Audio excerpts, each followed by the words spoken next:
जयकारा बोलो माता रानी का। जगत माई महामाई माँ भद्रकाली की जय बोलो। माता रानी के सांचे दरबार की जय बोलो। तो वृषभ राशि वालों, स्वागत है आप सभी का शिव प्रिया भिंड यूट्यूब चैनल में। बंधुओं, भूत प्रेत, तांत्रिक क्रिया या फिर नजर हो या कोई टोना टोटका, हर एक चीज से आपको मुक्ति दिलाएगा यह एक महाशक्तिशाली शाकिनी रक्षा कवच। जी हाँ बंधुओं, हो सकता है कि आपने इस रक्षा कवच के बारे में पहले कभी सुना ही ना हो, परंतु हम आपको बता दें कि यह जो शाकिनी रक्षा कवच है यह इतना अधिक शक्तिशाली है कि इसे दुनिया के सबसे शक्तिशाली रक्षा कवच में शामिल किया जाता है। कई पुराणों में इस रक्षा कवच के विषय में अलग अलग व्याख्यान देखने को मिलते हैं। शिव पुराण में भी इसके विषय में बताया गया है, साथ ही साथ देवी भागवत और लिंग पुराण में भी इसका आंशिक वर्णन देखने को मिलता है। बंधुओं, हम आपको आज एक ऐसी गुप्त महाविद्या, महाशक्तिशाली ज्ञान देने जा रहे हैं जिसे किसी को देने के लिए लोग हजारों रुपए का चार्ज लगाते हैं, लेकिन हम आपको यह बिल्कुल मुफ्त माता रानी की सेवा में समर्पित करने जा रहे हैं। अब हम आपको बता दें कि आपके जीवन में जितने भी कष्ट हैं, चाहे वह पैसे रुपए की समस्या हो या फिर काम धंधा व्यापार सही नहीं चलता हो, कर्जे में आप डूबते जा रहे हो या फिर आपको ऐसा लगता हो जैसे कि आपके सारे जीवन की खुशियों को बांध दिया गया है, आपके ऊपर किसी प्रकार का तंत्र मंत्र टोटका हो चुका है, तो ऐसी किसी भी समस्या का कारण कहीं ना कहीं किसी न किसी प्रकार की नकारात्मक ऊर्जा होती ही है। अब यह नकारात्मक ऊर्जा आपको कई तरह से पीड़ित कर सकती है। आपके जीवन में जिस भी भाग में कमजोरी होगी उसी भाग पर यह नकारात्मक ऊर्जा हमला करेगी और आपको पूरी तरह से बर्बाद कर देगी। तो ऐसे में आपके पास बस एकमात्र यही रास्ता बचता है कि आप अपना रक्षा कवच अपने साथ रखें, क्योंकि आप जो भी पूजा पाठ अनुष्ठान करने की कोशिश करेंगे पहले तो वह आप कर ही नहीं पाएंगे, और यदि आप उसे कर भी लेंगे तो उसमें कहीं ना कहीं किसी न किसी प्रकार की विधि विधान की चूक हो जाएगी आपके हाथों से, और वही चूक आपकी उस पूजा पाठ का फल आप तक नहीं पहुंचने देगी। बंधुओं, जो नकारात्मक ऊर्जाएं होती हैं, तंत्र मंत्र की जो क्रियाएं होती हैं, वे जातक पर कुछ इस प्रकार से प्रभाव डालती हैं कि जातक को यही लगता रहता है कि शायद उसका भाग्य खराब है, उसके किस्मत में ही सुख लिखा नहीं है, इस वजह से वह कभी इस तरफ ध्यान ही नहीं दे पाता है और लगातार जीवन में कष्ट सहता रहता है। लेकिन बंधुओं, आज हमने आपको बता दिया है कि आपके जीवन के कष्ट और परेशानियों का स्रोत क्या है, तो अब हमें इसका उपाय भी बताना ही होगा। तो आज हम इस रक्षा कवच के विषय में आपको संपूर्ण ज्ञान पूरे विस्तार के साथ देंगे। साथ ही साथ हम आपको यह भी बताएंगे कि आज इस समय पर आपको इस रक्षा कवच को अपने लिए निर्माण करना और इसे प्रयोग करना क्यों आवश्यक है, क्योंकि बंधुओं, समय और काल की अलग अलग मांग होती है। हमने अपने पिछले कार्यक्रम में भी आपको बताया था कि यह जो समय और काल चल रहा है, इस समय में ग्रहों की दशा कुछ इस प्रकार से है कि नकारात्मक ऊर्जाएं, भूत प्रेत की ऊर्जाएं बहुत अधिक शक्तिशाली हो चुकी हैं और वे सबसे पहले आपके जीवन पर प्रभाव डालेंगी, क्योंकि आप बहुत ही सीधे और सज्जन प्रवृत्ति के इंसान हैं, और ऐसी नकारात्मक ऊर्जाएं सीधे साधे साफ हृदय के सज्जन इंसानों को ही अपना पहला शिकार बनाती हैं, क्योंकि इनके ऊपर कब्जा कर पाना, इनकी सोच को प्रभावित कर देना बहुत आसान होता है। ये कभी प्रतिरोध नहीं करते हैं, बहुत ही सरल स्वभाव के होते हैं। इसलिए आज का यह कार्यक्रम आपके लिए बेहद आवश्यक है। आपके जीवन में जो भी परेशानियां, जो भी अड़चनें चल रही हैं, वे सारी अड़चनें और परेशानियां आज इस कार्यक्रम को देखने के बाद निश्चित तौर पर 100% गारंटी के साथ हम आपसे कहते हैं समाप्त हो ही जाएंगी। हमें पूर्ण विश्वास है अपनी माता रानी और अपनी भक्ति पर। तो बंधुओं, हमारा आपसे बस यही एक निवेदन है कि आज चाहे कुछ भी हो जाए, दुनिया इधर से उधर हो जाए, चाहे कोई काम बने या बिगड़े, परंतु आपको इस कार्यक्रम को अंत तक अवश्य देखना है।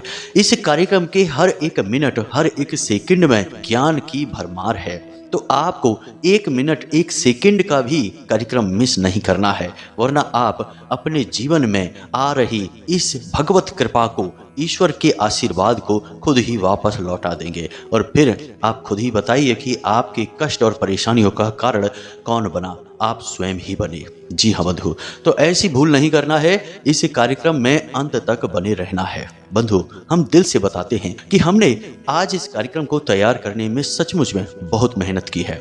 माता रानी से बहुत निवेदन किए हैं कि हे माता रानी, आपके भक्त बहुत परेशान हैं, पल पल पे ठोकरें, परेशानियां और लगातार अपमान सहते चले आ रहे हैं। इनके जीवन में किसी प्रकार से उद्धार होना चाहिए, आपकी कृपा पहुंचनी चाहिए। तो हे माता रानी, आप इन भक्तों के जीवन में आएं, अपनी कृपा लेकर आएं और इनके हर एक कष्ट को समाप्त कर दें। और जो हम विधि आज बताने जा रहे हैं, इन भक्तों के जीवन में इस विधि का पूरा प्रभाव होना ही चाहिए। और माता रानी, आपकी आशीर्वाद की हमें बहुत कृपा है। ऐसा निवेदन हमने माता रानी से किया, तब हम इस कार्यक्रम को आज आपके लिए तैयार कर रहे हैं। भक्तों, बंधुओं, आज का यह कार्यक्रम आपके जीवन के लिए रामबाण औषधि के समान है। इसे आपको देखना ही होगा, वरना आपसे ज्यादा दुर्भाग्यशाली कोई इस संसार में है ही नहीं। क्योंकि हम तो एक तरफ सच्चे हृदय से आपकी सहायता करने के लिए आपके पीछे पीछे भाग रहे हैं, और आप हैं कि हमसे हाथ छुड़ाकर, माता रानी से अपना दामन छुड़ाकर भाग रहे हैं। तो ऐसी भूल नहीं करनी है बंधुओं, आपको इस कार्यक्रम को अंत तक अवश्य देखना है। तो चलिए बंधुओं, बिना समय गवाए माता रानी का नाम लेकर आज के इस बेहद ज्ञानवर्धक और जीवन में चमत्कारी परिवर्तन लाने वाले विशेष कार्यक्रम की शुरुआत करते हैं। कमेंट बॉक्स में लिख डालिए, जय मां भद्रकाली रक्षा करो। माता रानी निश्चित तौर पर आपके ऊपर रक्षा करेंगी, हमें पूर्ण विश्वास है। इसी के साथ साथ बंधुओं, यदि आप इस चैनल कार्यक्रम पर पहली बार आए हैं तो आप इस चैनल को सब्सक्राइब अवश्य कर लें। बगल में जो सब्सक्राइब का बटन है उसे अभी इसी वक्त दबा दें, क्योंकि ऐसा करके ही आप माता रानी के दिव्य परिवार, माता रानी की दिव्य कृपा के पात्र बन जाएंगे। और फिर आपका हर एक कष्ट माता रानी खुद देख ही लेंगी। जो माई की गोद में आ गया, माई क्या उसका कभी बुरा होने देंगे? कभी नहीं। तो जल्दी से माई के परिवार से जुड़ जाइए, माँ के भक्त के साथी बन जाइए और चैनल को सब्सक्राइब करिए। तो चलिए बंधुओं, चैनल को सब्सक्राइब कर लिया, अब आगे बढ़ते हैं। तो अब बंधुओं, पहले शास्त्र की बात कर लेते हैं। आपने शक्ति माँ के बारे में अवश्य सुना होगा, जिनका दूसरा स्वरूप माता पार्वती हैं। उन्हीं का एक श्रेष्ठतम स्वरूप, जिसमें सभी 10 महाविद्याएं, 9 देवियां समाहित हैं, जिन्हें हम देवी दुर्गा कहते हैं, चामुंडा देवी के नाम से भी जानते हैं। ये देवी एक ऐसी महाशक्ति हैं जिनकी सेवा में दुनिया भर की सेविकाएं लगी रहती हैं, जिन्हें हम योगिनी, शाकनी, डाकनी और गढ़, दूत और भैरव के नाम से जानते हैं। बंधुओं, कभी भी देवी की सीधी कृपा प्राप्त कर पाना इतना आसान नहीं होता है। कई जन्मों की कठोर तपस्या के बाद भी कभी देवी का साक्षात्कार हो जाए, देवी की सीधी कृपा प्राप्त हो जाए, तो बड़ा सौभाग्य मानकर चलिए। एक जन्म की कठोर तप से तो देवी प्रसन्न होंगी भी नहीं, क्योंकि जिस देवी, जिस पराशक्ति, जिस महामाई की हम यहाँ बात कर रहे हैं, उसकी सेवा में तो संपूर्ण देवत्व, स्वर्ग, नरक और हर एक प्रकार की दैवीय ऊर्जा लगी हुई है, तब भी वह देवी किसी से प्रसन्न नहीं होती है। तो हम जैसे तुच्छ मानवों की तो हैसियत ही क्या है। परंतु इसका मतलब यह नहीं कि हम जब देवी की सेवा करते हैं, माता रानी की भक्ति करते हैं, तो हमें उनकी कृपा, उनका आशीर्वाद मिलता ही नहीं है। बंधुओं, ध्यान से सुनिए, यहाँ पर हम और गहराई में उतरेंगे शास्त्रों की, और आपको उदाहरणों के साथ चीजें समझाएंगे।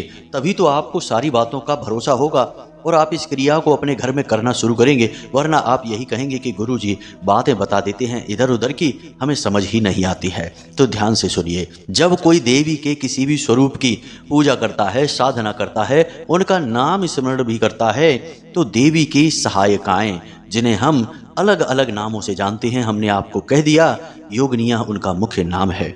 इन्हीं योगनियों का एक प्रकार शाकनी है, जिसका रक्षा कवच हम आज तैयार करने वाले हैं, और यह पूर्ण रूप से सात्विक होगा।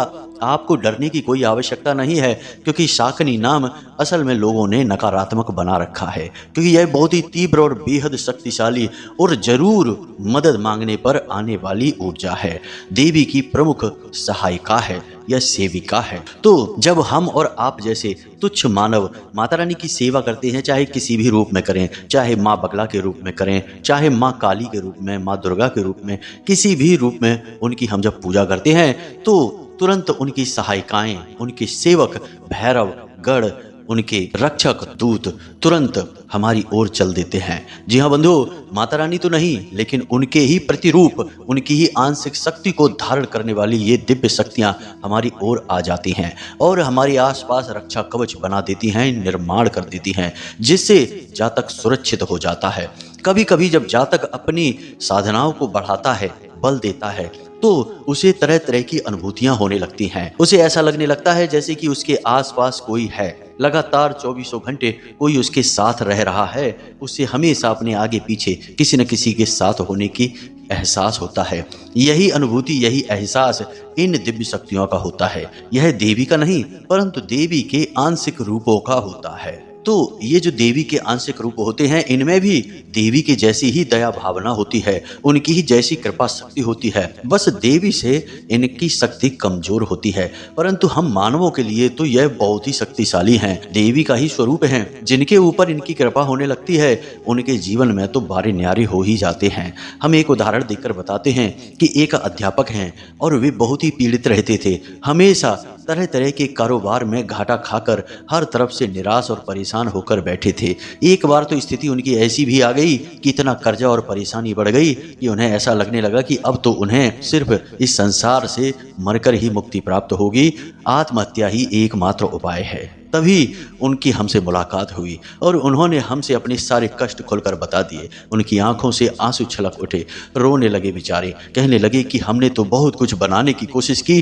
परंतु दुर्भाग्य ने कभी साथ ही नहीं दिया और आज हमारी जीने और मरने की स्थिति है। हमने उन्हें देवी के एक विशिष्ट स्वरूप की लगातार साधना पूजा करने की सलाह दे डाली है। यहाँ पर हमने उन्हें साधना करने के कुछ विशेष नियम भी बताए, देवी की इस पराशक्ति के बारे में भी समझाया और सारे विधि विधान को समझाया और उन्हें चेतावनी भी दी कि जब अपने जीवन में आगे बढ़ोगे, यह देवी शक्ति आपके जीवन में प्रकट होगी, आपकी सहायता करेगी, हर तरफ से आपको खुशियां ही खुशियां देगी। तो कहीं मार्ग से मत भटक जाना, वरना आपकी मृत्यु निश्चित है। आपको मृत्यु तुल्य कष्ट प्राप्त होगी, क्योंकि अब जो आपके भाग्य का था वह तो आपने देख लिया, लेकिन अब जो आप साधना करके प्राप्त करेंगे वह यह देवी आपको देगी। तो इस देवी की दी गई मदद, या यूं कहें कि इसके आशीर्वाद का सम्मान करना, हमेशा सत्य और अहिंसा के मार्ग पर ही चलना, किसी को पीड़ा कष्ट मत पहुंचाना। उन्होंने भी हमें इस बात की रजामंदी दी और इस साधना को करना शुरू कर दिया। बंधुओं, साधना तो उनकी केवल 41 दिन की थी। साधना समाप्त भी हो गई, कुछ भी नहीं हुआ, लेकिन फिर अचानक से उनका बुद्धि परिवर्तन होने लगा। उन्होंने एक छोटा सा कार्य शुरू किया। हम आपको चीजें खुलकर नहीं बता सकते हैं क्योंकि यह किसी व्यक्ति के व्यक्तिगत जीवन की कहानी है, तो कहीं उसके ऊपर किसी प्रकार की कोई कष्ट पीड़ा ना आ जाए, इसलिए हम उसका नाम नहीं ले सकते हैं। बस हम आपको बता रहे हैं, आप समझिए। तो उनके दिमाग में कुछ ऐसे विचार आए कि उन्होंने एक छोटा सा व्यापार शुरू किया और वह व्यापार उनका दिन दूना रात चौगुना बढ़ा और अचानक से उन्हें इतना धन लाभ होने लगा कि सारा कर्जा ही समाप्त हो गया। लाखों रुपए के वारे न्यारे हो गए और आज उनके पास खुद का मकान, गाड़ी और बहुत इज्जत है समाज में। तो कहने का मतलब है कि यह सब कुछ उनके पास कैसे आया? यह देवी की कृपा और आशीर्वाद से आया, क्योंकि उन्होंने तो अपने भाग्य का प्राप्त कर लिया था, निराशा और परेशानी। तो बंधुओं, हमारा कहने का मतलब यह है कि देवी की कृपा प्राप्त तो होती है, परंतु उससे पहले देवी की पराशक्तियां, जो उनकी सेविकाएं हैं, जो उनकी सहायिकाएं हैं, सहायक हैं, वे आते हैं। तो बस हम आज उन्हीं के विषय में चर्चा करने वाले हैं।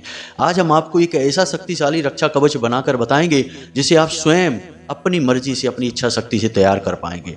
परंतु बंधुओं, बात यही है कि जब हम किसी सात्विक शक्ति को साधने की कोशिश करते हैं तो हमें अपने जीवन से नकारात्मकताओं को समाप्त करना पड़ता है। यह पहली प्राथमिकता है। यदि हम अपने जीवन की नकारात्मकताओं को समाप्त किए बिना इन दिव्य शक्तियों को साधने की कोशिश करने लगेंगे, कवच आदि बनाने लगेंगे, तो इनका उल्टा प्रभाव भी पड़ सकता है। जी हाँ बंधुओं, तो इन बातों को जरा ध्यान रखना। आपको खुद को शुद्ध व्यवहार करना है, किसी को भी कष्ट नहीं पहुंचाना है, चाहे मन, वचन या कर्म कुछ भी हो।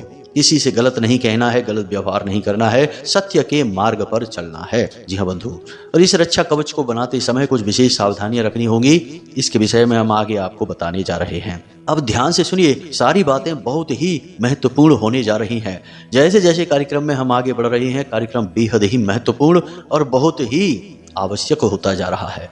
एक एक बात को ध्यान से समझिए। बंधु, आपको 11 कीलें चाहिए। जी हाँ बंधुओं, क्योंकि इस क्रिया को कई चरणों में किया जाएगा, तो इस क्रिया में प्रयोग की जाने वाली चीज़ों के विषय में हम आपको बता रहे हैं। सबसे पहले आपको बता दें कि 11 कीलें चाहिए। और कील क्या होती है? जो चोभा होता है जिसे हम जूते वगैरह में प्रयोग करते हैं, जैसे जो मोची होते हैं जो जूते वगैरह को दबाने के लिए कील का प्रयोग करते हैं, वही कीलें चाहिए। 11 कीलें आपको चाहिए लोहे की। पहली सामग्री यह है। दूसरी सामग्री, आपको आक और धतूरे की जड़ चाहिए। जी हाँ बंधुओं, क्योंकि हम शाक्त की बातें कर रहे हैं, शैव की बातें कर रहे हैं, तो यह शैव साधना में प्रयोग होने वाली वस्तुएं हैं, इन्हें ध्यान से सुनते जाना। काले रंग का एक कपड़ा चाहिए, काले रंग का ही एक धागा चाहिए। इसी के साथ साथ रुद्राक्ष की एक माला चाहिए, एक माला जिससे आप मंत्र का जाप करेंगे, मंत्रोच्चारण करेंगे, उसके लिए माला फेरने वाली। उसी के साथ साथ आपको 4 रुद्राक्ष की मालाएं और भी चाहिए। जी हाँ बंधुओं, ध्यान से सुनते जाना, यह विधि बहुत ही महत्वपूर्ण है। हम फिर से आपको बता रहे हैं बंधुओं कि आपको इस क्रिया को करने में डरने की कोई आवश्यकता नहीं है। बस होगा यह कि यदि आपने विधि विधान का पालन नहीं किया तो इस क्रिया का फल आपको नहीं प्राप्त होगा, क्रिया पूर्ण रूप से असफल रहेगी। बाकी नकारात्मक कुछ नहीं होगा, यह पूर्ण रूप से सात्विक विद्या है, बस इसे ध्यान से समझते चलना। इसी के साथ साथ बंधुओं, आपको चाहिए एक ताबीज। जी हाँ बंधुओं, ताबीज किसी भी प्रकार का हो, बस गोल होना चाहिए, उसके अंदर आप कुछ भरेंगे। साथ ही साथ आपको काले रंग का एक धागा चाहिए। अब आप तैयार हो चुके हैं। अब यह क्रिया कैसे करनी है इसे ध्यान से समझिए। यह क्रिया शनिवार के दिन हो सकती है बस, और किसी भी दिन नहीं। तो अब ध्यान से सुनिए, आपने सारी सामग्री को एकत्रित करना है। रात्रि के समय लगभग 9 से 11 बजे के बीच अपने पूजा घर में स्नान आदि करके जाना है। गाय के घी का दीपक जलाना है।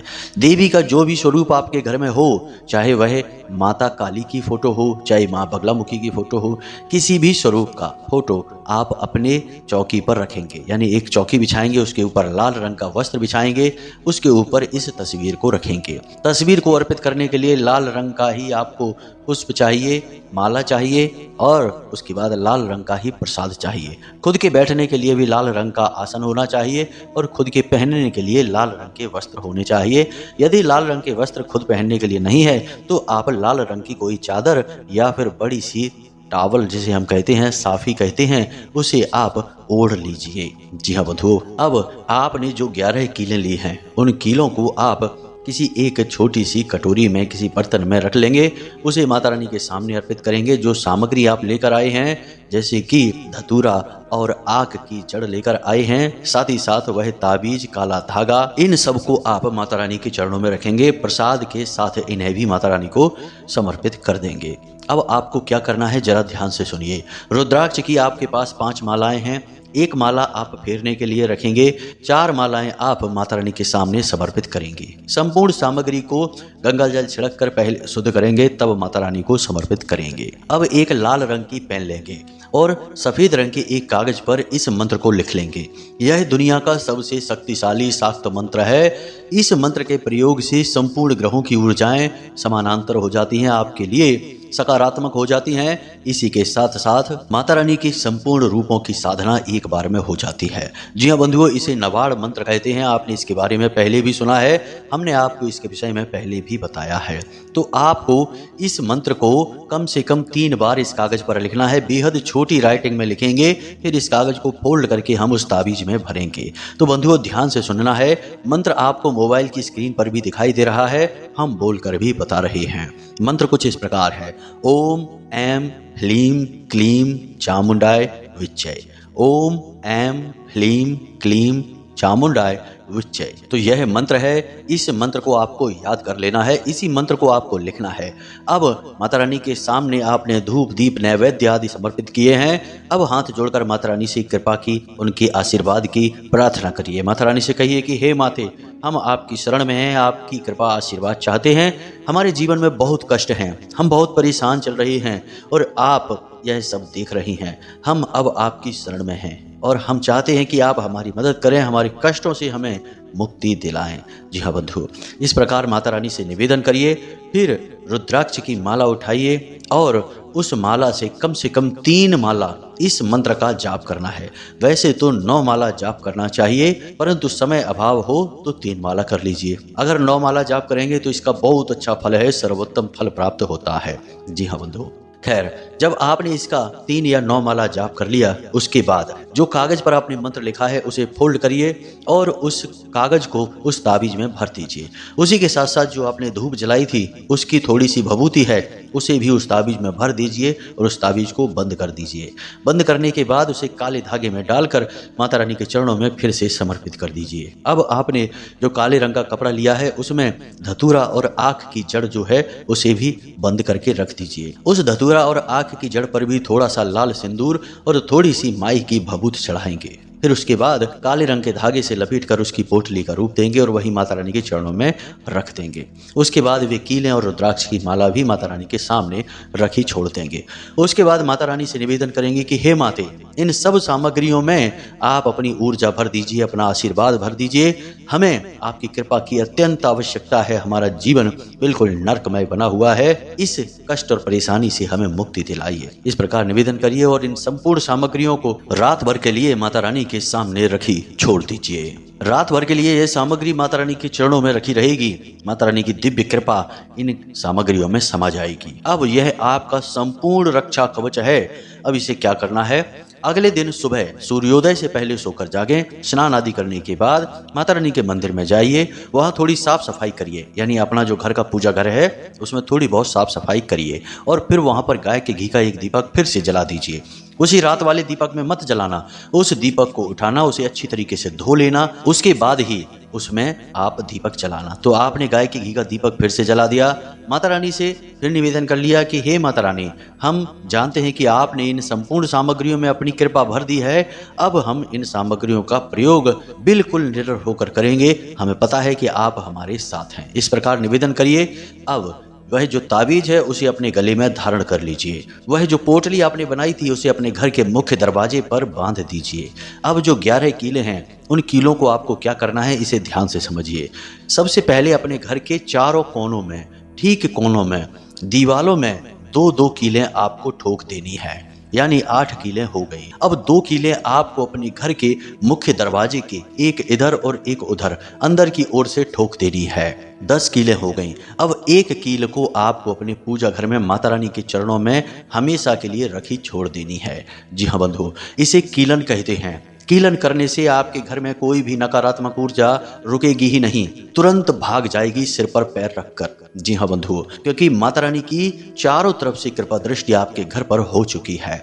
इसी के साथ साथ बाहर से भी कोई भी नकारात्मक ऊर्जा आपके घर में प्रवेश कर नहीं पाएगी, क्योंकि रक्षा कवच आपके घर के चारों तरफ बन चुका है। अब जो रुद्राक्ष की 5 मालाएं हैं उनमें जिस एक माला से आपने माला फेरी थी उसे आप पूजा घर में ही रखी छोड़ दें। माता रानी के पास कपड़े में लपेट कर रखें या फिर जो गोमुख होती है उसमें उसे रख कर रखें।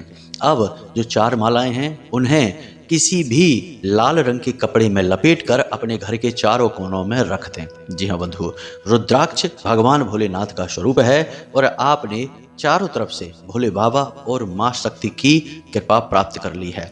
आपके घर के चारों ओर रक्षा कवच तैयार हो चुका है। बंधुओं, इस विधि से आप इस रक्षा कवच को तैयार करिए और उसके बाद बिल्कुल बेफिक्र हो जाइए। जी हाँ बंधु, किसी भी प्रकार की परेशानी, नकारात्मक ऊर्जा, तंत्र मंत्र, टोना टोटका होगा तुरंत समाप्त हो जाएगा। जिस दिन आप इस क्रिया को करेंगे उसी दिन से आपको इसका प्रभाव महसूस होना शुरू हो जाएगा।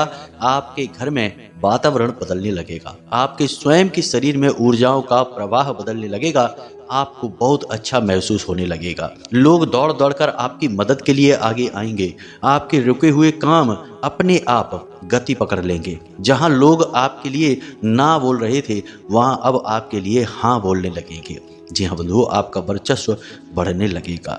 बंधुओं, हमने यह प्रयोग बहुत लोगों को बताया है गुप्त रूप से, खुलेआम नहीं बताते हम, क्योंकि लोग इसे कर नहीं पाते हैं। कभी कभी करने में बहुत मूर्खता भी कर देते हैं। ऐसे में उन्हें दुष्परिणाम देखने को मिलते हैं। तो कहते हैं कि गुरुजी आपने हमें ये प्रयोग बताया और हम तो उल्टा बहुत परेशान हो गए। तो भाई, जब आप कोई सकारात्मक कार्य करते हैं तो गलत कार्य नहीं कर सकते हैं। आपने जब यह रक्षा कवच अपने लिए बनाया तो अब हर वक्त माता की जो सहायिकाएं हैं, सेविकाएं हैं, जो उनकी ऊर्जा पराशक्ति हैं, वे आपके साथ रहेंगी। तो अब ऐसे में आप शराब नहीं पी सकते, जुआ नहीं खेल सकते, मांसाहार नहीं कर सकते हैं, गलत भोजन और गलत वातावरण नहीं कर सकते हैं, किसी की चुगलियां नहीं कर सकते, गलत कार्य नहीं कर सकते, किसी का हक मार कर नहीं खा सकते हैं। मतलब कहने का यह है कि अब आपको बहुत ही सात्विक और साधारण बनकर रहना है। गलत तरीके से कोई भी कार्य करेंगे तो उसकी तुरंत सजा मिल जाएगी, क्योंकि अब आपका जीवन देवी के संरक्षण में है। और देवी कौन है? देवी सात्विक सकारात्मक ऊर्जा है, कोई भी गलत कार्य नहीं बर्दाश्त करेंगी। यह बात आप खुद ही समझते हैं। तो चलिए बंधुओं, आज के इस कार्यक्रम में बस इतना ही ज्ञान देंगे। कल फिर से हाजिर होंगे कोई विशेष महान ज्ञान को लेकर। तब तक के लिए कार्यक्रम से विदा चाहेंगे। हमेशा हंसते रहिए, मुस्कुराते रहिए, सकारात्मक रहिए, माता रानी में अपनी आस्था और विश्वास बनाकर रखिए। हमेशा प्रेम से बोलिए जय माई की, जय मां भद्रकाली। माता रानी आपका कल्याण करेंगी। धन्यवाद।